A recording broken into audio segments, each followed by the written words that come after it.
So my name is Jessica Campbell. I'm a self-advocate for the Self-Advocacy Association of New York State.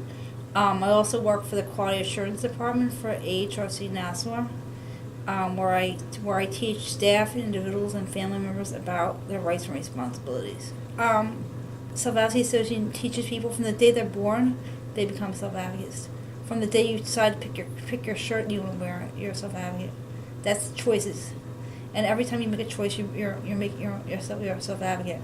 So, but I actually came to AHRC in 2004 because I lost my job, and so my supervisor said to me, "What can I do to make you stay?" And I said, "Well, what do you have to offer me?" And she goes, "I'm going to make some phone calls to a very special friend there who works there, and she has a self-advocacy group, and she's looking for more people." And I said, "Fine, talk to your friend. You got got some time." And she went and called her friend. She's like, "My friend in Plainview wants you to come down and come to her meeting. And I'm going to meet you the president of our hub site."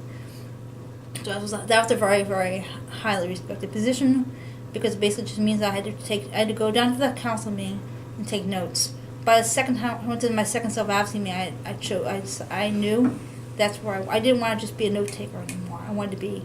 I wanted to have some more pull in the front. Instead of just taking notes, I want to be the front of the group.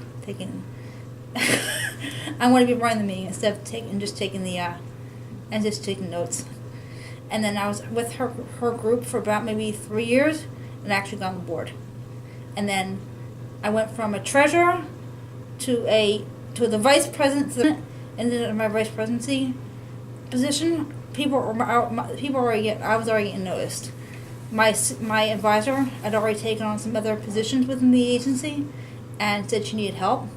So I helped her out a little bit with some of her jobs. So I actually took on some advisory positions, and Self-Advocacy Association, where I'd gone for a couple meetings already, decided that they were like, "This girl's precious. We want her." And I was at the executive council with Colleen Tapia, and by one day, the regional coordinator, Bridget Carriel, came in to oversee our meeting, and that was a day. And I said, "The world doesn't come to you must go to it." And from that moment on, the regional coordinator said, "That's the girl I'm looking at." That was my high school speech at my high school graduation. "The world doesn't come to you must go to it." And that's how I think. Because if you stay in bed all your life and feel sorry for yourself, the whole world's going to pass you by. So in order to get what you want, you have to get out of bed and do things. I'll tell you an interesting story. I won't make it look bad, but I lived with an agency where basically after high school, the teachers in my school said to me, "If you don't know your math, you don't know your times table, you don't know your 3 times 6 table, because you're never going to go anywhere in life." Which was hard on me, because it made me feel like I was stupid, and I was really hurt by that. But I didn't know. Figured that's the way things roll. Because at that point I wasn't given choices. I didn't know that was the wrong thing to say, I actually, my first experience was when I first felt like maybe I didn't belong in the group home. I had gone to do a interview with a self-advocacy student called the NCI, and the National Core Indicators, where I'd gone to someone's home and who had very similar disability to mine. And I got there one day and I said, "I don't get this. This person has more disability than me, and they're living in an apartment by themselves. I just don't understand this. Why am I settling for a group home where I could be living on my own in the community?" And that was the shell shocker for me. My dad didn't want me to, because he knew in a group home I would have 24-hour safety provisions put in place. And he's like, "Well, when you move into a apartment," he's like, "well, then you're going to be on your own. You're going to have nobody with you. What happens if your roommate goes out?" And then what happened was I moved into self-direction a couple years ago. And that's when I decided to get me a lifeline pendant, which I wear on my neck, and it's tied to a monitor. So basically, like if I was to fall, automatically the dispatch comes on, and then if I can't get up within a minute, they send an ambulance to wherever I'm standing. So I could be standing right now, I'll fall off the chair, and then when you're to help me, they can send it within a minute. If I don't respond, they send an ambulance. So send an ambulance right here. Well, in the past, I've worked with Medicaid. I'm a Medicaid service coordinator. Probably about when I first signed up for Partners Health Plan, and I'll tell you, the last one we had was really what made me think about it a lot, because she went down one day, and my supervisor said, "Oh, your SNAP expired," which is my food stamps expired. My paratransit had expired, and it hadn't been renewed. So like my supervisor went down there and looked at her desk. There was two paratransit applications that expired, hadn't been renewed. My SNAP hadn't been expired, hadn't been renewed. So basically I didn't have food stamps. Wasn't getting food stamps. Both my paratransits I used, Able Ride and SCAT, hadn't been renewed, so I didn't have transportation anymore. And that's not cool. So like that person needed service, and that's when I really realized that there was something not right about the system, you know. So then I met with this other. I was in the pilot program. So a couple months ago, probably maybe a year and a half ago, maybe, I met with I heard about PHP through Carlene. Like my braces aren't being met. Like my bed wasn't being paid for by Medicaid. Like I have a special bed that I use, and it wasn't being paid for. So, my braces need to be renewed. I use a hospital bed, and the hospital bed, they basically told me that Medicaid told my MSC they wouldn't pay for the hospital bed because you had to be incapacitated and not be breathing in order for them to pay for it. And that doesn't make any sense. And they wouldn't. I need a special like recliner chair, so I can get up out of my chair because I can't. They can fix my shoes. I get special shoes made for me. They have to have lifts put on them and everything, and like braces I have to use, and those wouldn't. And they couldn't in Medicaid because they wouldn't pay for them, and they wouldn't pay for if my walker broke several times, and Medicaid basically told me also too that I would have a person. You have to, in order for Medicaid to pay for a new walker, you have to wait 5 years. That doesn't make any sense for someone who uses a walker like my age. Why should they have to wait 5 years for a walker? That doesn't make any sense. I remember my care manager, Virginia. She came basically with her iPad. And she asked me also questions about what kind of shampoo I like to use, and she asked me about my allergies and things, and then she asked me about what kind of a walker in my bed, and she came and looked at my apartment and she checked out my shower and everything to see where I might need things that I wasn't getting before.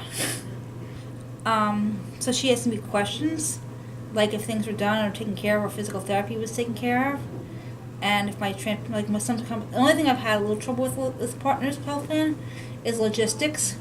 On Saturday mornings for some reason they haven't been coming to take me to my appointment. And I actually complained about that on Saturday. I said, this has happened multiple times on a Saturday, where they screw up the ride. That happened again this Saturday.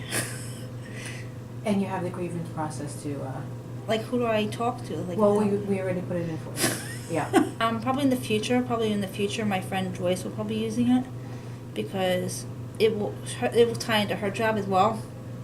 She works for the personal outcome measures department, so she'll be able to access my goals socially on a personal level as well as a business level. My sister lives in Boston, Newton, Massachusetts, where she has two twins and a wife, and they've been married a couple of years. But my sister is very close, and she's going to be in the future handling being more involved in my life. My father in the past has been involved, but he's now almost 80 years old. So my sister's going to be taking over a lot of that role and being my support person going forward. I have an iPad. I taught myself how to use Twitter, which is very exciting. In the past, I've only had one person representing. Now I have a care manager, a nurse who comes, Virginia, and I have Yvonne LeBeau, who's my care coordinator, and so things get met more effectively now. I think there's more of a understanding between the team now than there was in the past. I have a very, very strong. We have a joke within the agency that they call it personally a circle support. No, I don't have a circle support. I have a posse of support. So basically, it's in my circle of support. There is my sister, Bridget Cariello, who is my supervisor. Her colleague, Beverly Burke, who's a regional, she takes care of a lot of the appointments for the grassroots presenters. there's Joyce Guarnieri, who's my friend, but she's also a P1, but she's sort of more the friend of my team. Like, she comes over to my house, helps me out once in a while, blah, blah. Colleen Tapia, who is she's a quality assurance trainer, but she's also my advisor. So she sits as my supervisor and my friend on my team. And then you have, of course, Yvonne, who's my care coordinator, and Virginia. I would tell people that don't let people tell you what you can't do. Be positive and see, no matter how different your skill set level is.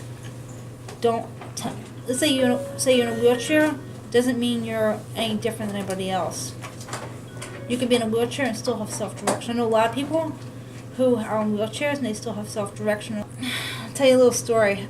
People talk about having a self-directed life. My stepbrother is an actor, and I always joke to tell people this is one of my dreams I had since I was 15 was to meet Joe McIntyre and Donnie Wahlberg from New Kids on the Block. So last year I went to the main event. Decided I want to hear that's a heck of it. I want to hear "Please Don't Go" one last time. You know, getting old. I want to hear it again. After I've been being wayside for years and stuff. It's a heck. I'm gonna have some fun. It's my 42nd birthday. I'm gonna go out and have some fun. You know, my new apartment. I'm gonna hang out and have some fun. Like I'm gonna finally get to do things I never did before. Like I had never gone to. And one of the things about living in a traditional setting is you don't get to go out and do things that are fun. Like you don't get to go to concerts because concerts start at 8 o'clock. When you live with an agency, the shift's ends at 8 o'clock, so you're out of luck. So one of the exciting things that happened to me last summer was my stepbrother, who's an actor. He's friends with this guy Ryan, who happens to be the New Kids on the Block's manager. So my stepbrother got invited backstage. Donnie Wahlberg volunteered to shoot video for my stepbrother on his iPhone saying hello to me. Like, I literally on my iPad have 5 seconds worth of video. Like, I went back on Twitter to say thank you because my parents always taught me the right thing to do when someone was other way to say thank you. So I went to say thank you, and Donnie Wahlberg had this whole big thing about how I was doing the right thing for people with disabilities. And he wants to basically take Joe McIntyre down to my cabin on the cruise to Mexico to meet me. So I'm like having a stomach ganja now. So my reflex is really kicking in now. I'm like, oh, I have to have my medication. So I think that don't ever let anybody tell you things you can't do because you have a disability. Like, that's one of the things, one of the more important things I learned about being a self-advocate is that you should never doubt somebody because of the way they look. Girly crying.